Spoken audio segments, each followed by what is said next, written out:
এরপরে প্রশ্ন হলো, মৃত ব্যক্তিকে স্বপ্নে দেখা সম্পর্কে কিছু বলবেন।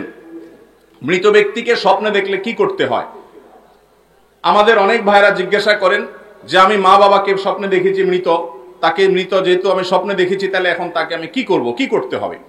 উত্তর হলো যে মৃত মানুষকে দেখলে বিশেষ কিছু করার কোনো নির্দেশ নাই।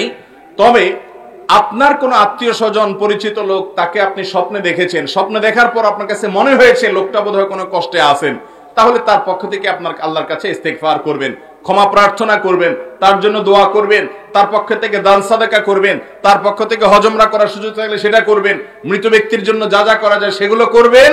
কিন্তু মৃত ব্যক্তিকে দেখলে আমাদের দেশে মানুষ মনে করে হুজুর ডেকে খাওয়াইতে হয়, দোয়ার অনুষ্ঠান করতে হয়। আমি সব সময় বলি, কোন মুর্দার জন্য কোন হুজুরকে টাকা দিয়ে যদি দোয়া করান, চুল পরিমাণ মুর্দার কোনো উপকার তো হবেই না, বরং আরো গুনাহ হবে।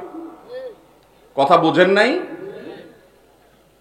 হুজুরের হয়তো একটু লাভ হবে, কিন্তু আপনার কোনো লাভ হওয়ার কারণ মুর্দার জন্য টাকা নিয়ে দোয়া করা এটা হারাম। হুজুর নিজেও হারাম খাইছে, তো হুজুর হারাম খাইলেও তো পয়সা পাইছে, আপনি হারামও করলেন, পয়সাটাও হারাইলেন, আমসালা দুইটাই গেল। কথা কি বুঝাতে পারছি? আপনার কোন মৃত ময়মুরব্বীকে, আত্মীয় স্বজনকে স্বপ্নে দেখেছেন, মনে হচ্ছে উনি কষ্টে আছেন, ওই টাকাটা এমনি কোন গরিব হুজুর থাকলে ওনাকে এমনি দান করে দেন, দোয়ার অনুষ্ঠান করিয়েন না। আর আপনি আল্লাহর কাছে দোয়া করেন, আর আলেমুল আমাদের কাছে এমনি দোয়া চান সাধারণভাবে, সেটা আরেক জিনিস। কিন্তু আমাদের দেশে মানুষ মৃত মানুষকে স্বপ্নে দেখলে এই সমস্ত দোয়ার অনুষ্ঠান করে, এগুলোর কোনো ভিত্তি নাই। তবে হ্যাঁ, আপনি যেটা করতে পারেন সেগুলো, গরিব দুঃখীকে খাওয়ালেন, ইয়েতিমখানাতে খানা দিলেন, গরিব দুঃখী বাচ্চাদেরকে বা অভাবী ফ্যামিলিগুলোতে বাজার করে দিলেন, টাকা পয়সা দিলেন, মৃত মানুষের জন্য এটা উপকারে আসবে, তাদের তরফ থেকে এটা দান করলেন, সবটা তাদের অ্যাকাউন্টে জমা হবে ইনশাআল্লাহ। আর যদি মৃত ব্যক্তিকে স্বপ্নে দেখে আপনার কাছে মনে হয় যে আপনি তাকে ভালো অবস্থায় দেখেছেন, হাসি খুশি দেখেছেন, তাহলে আলহামদুলিল্লাহ, আল্লাহ শুকর আদায় করবেন।